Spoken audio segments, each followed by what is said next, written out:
Hey, I'm Mark with Affordable Solar Frames, and today I'm going to show y'all how to do it yourself and build your own solar panel using our system. This is a finished product. This one I took off my personal solar array. It's a couple of years old. When you buy one of our kits, we offer all different sizes. It will come packaged like this, 1.5 inch aluminum, 1/8 inch thick. Real simple to put together. The glass we use is 1/4 inch clear tempered. It's got a 100-mile-an-hour wind load on it. We sell this smaller size glass one at a time or two at a time, or with the frame assembled in a box like that.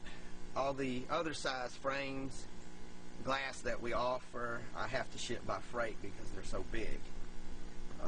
Or you can just buy the frames and get your own glass locally. You should be able to go to your own local glass company, and they should be able to order this glass for you. Or you can use plexiglass. Just don't use the thin plexiglass. You want to go with 1/4 inch. The thin plexiglass will warp in the sun. It looks bad and it'll crack your cells. So I recommend at least 1/4 inch thickness. I'm going to show y'all how to assemble this thing, starting with the frame, and we'll go right through soldering and a complete panel.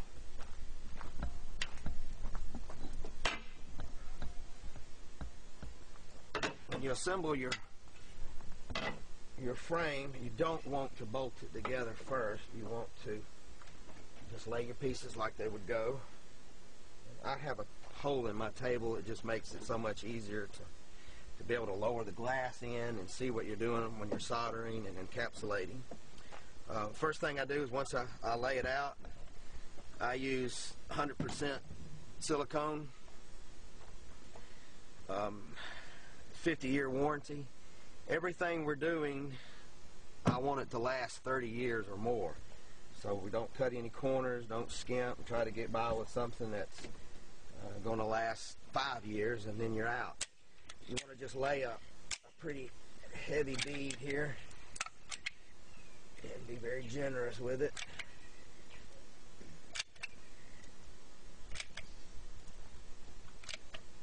I'll get my cameraman to zoom in on this a little bit.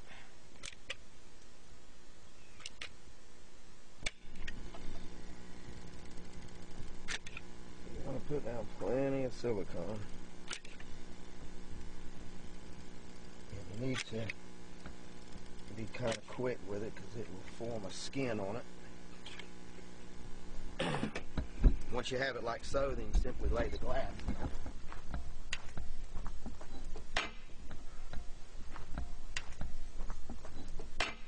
And this hole makes this process so much easier. When you lay it in, don't worry about getting it perfect, and we'll simply take our clips. One goes in each corner. You get 4 extras. They're mounting brackets. They'll bolt on like so, and you can mount it to your own array. And there's 4 little clips that help hold the glass in. They're also siliconed in. And you dab a good amount on it. And just set it right where the holes are.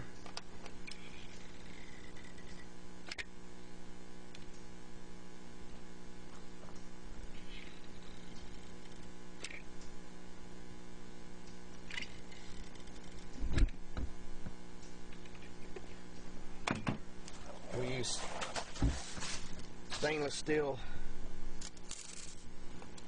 bolts and lock nuts. Simply just slide them from the outside in. All the holes match up. You get a perfect connection every time. Don't worry about getting the glass perfectly centered. We're going to do that in a minute.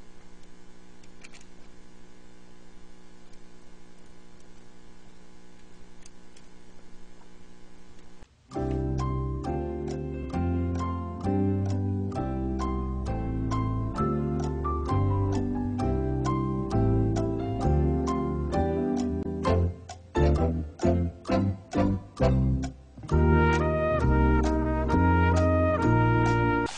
now that you've got all your screws and stuff in place, we're simply going to tighten them up. I just eyeball everything, make sure it looks right, and use a cordless drill.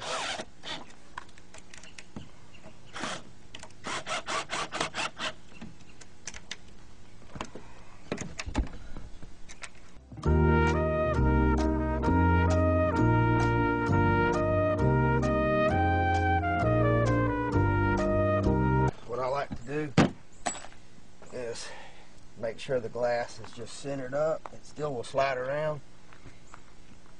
And you've got about a 3/16 to gap all the way around. That's about what you're looking for. Now, next step we're going to do is give this glass a quick cleaning. And we'll start assembling the cells. Again, I just use Windex.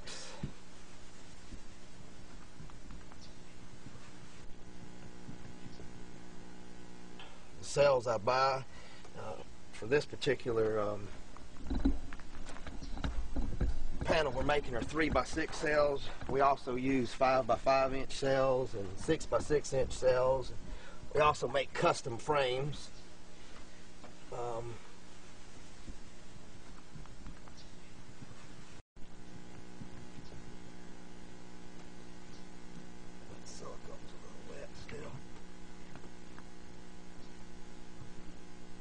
We'll actually use this as our working area. You want to solder right onto the glass. The glass acts as a heat sink. The cells I buy, I don't cut any corners. It's a 3x6. They'll come like so and packaged in bundles. These are grade A cells, 1.8 watts. You can buy these cells that are 0.2 watts and a half a watt. Why go to the trouble of building a panel that's going to be inferior by buying a cheap wattage cell? So you get them, they look like so. Don't worry about getting fingerprints and stuff on them. They clean off real easy. You get tabbing wire, and it comes packaged like so. You wrap it around a piece of cardboard like so, and you take your scissors and you cut them, and it automatically makes it the perfect length for you. I simply lay my tabbing wire down, and I use the weight to hold the tabbing wire, and then I simply slide align the cell under it. I use this CL Flux. I like it the best. The pins that you can use are kind of messy and hard to clean. I've got this little tool I made. It's a little dentist tool. I bent it to look like so. It comes real handy. I just dip it in there, and there's a drop hanging on it, and you just run it down that tabbing wire. It will discolor the cell a little bit, but it wipes right off. And we'll line it up at the bottom here so we get the length right. And you take a good soldering iron. It's just a 30-watt Weller. And the glass underneath helps absorb a lot of the heat so that you don't put too much heat into the cell. And the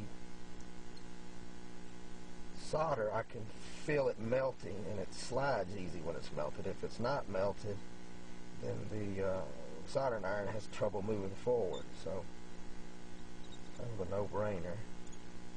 And if it doesn't work first time, just heat it up and do it again. But, that's about it of tabbing. You do one on the other side 36 times, and you just sit down and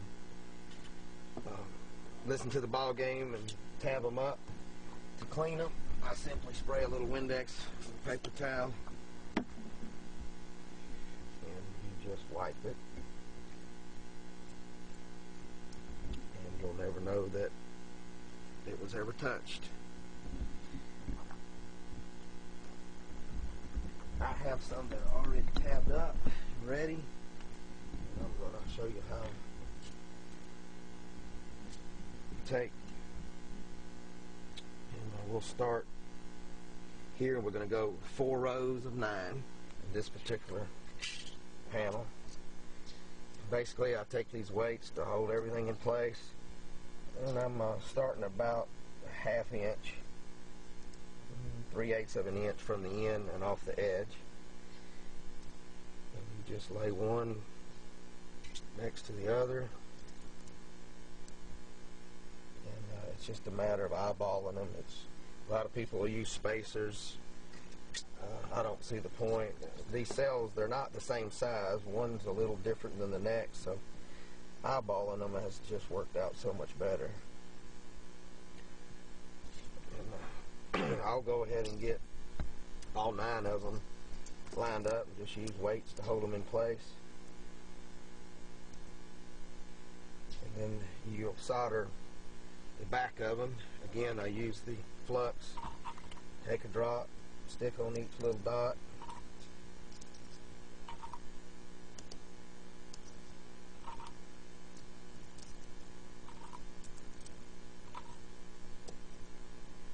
This little tool's really handy.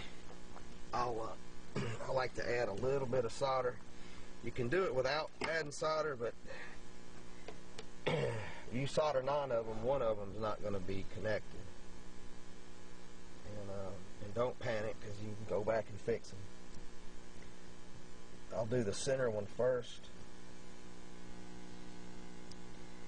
and I'll move to the next one and do the center and do the center.